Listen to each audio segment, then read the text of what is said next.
Ano ang naalala mo sa mga panahon na yon at paano mo nalampasan? Dahil alam kong kapupulutan niya ng aral ni Dylan. Siguro po looking back dun sa season na yon ng life ko na muntikan na akong sumuko.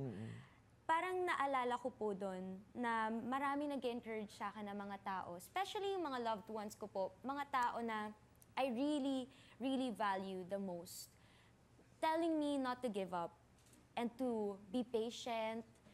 And even this year, Tito Boy, parang maraming beses pa rin na, parang pa rin ba sa akin to? Kasi may time po na nakahanap ako ng ibang pagkakaabalahan, ibang paglalaanan ng oras, which is yung community outside of the showbiz industry. And sobra ko pong na-enjoy yung buhay na yon. Nung habang pong na-enjoy ko yung buhay na yon, na-realize ko din, bakit kaya ako nandito pa sa industry na to? And naisip ko po na may purpose talaga kung ba't po ako nandito. May pinanghawakan ako, Tito Boy, na saying na, I may not be where I want to be, but at least I am not where I used to be. Ang ganda. And you are on your way to wherever you want to be. And this is a cruel world. Ha?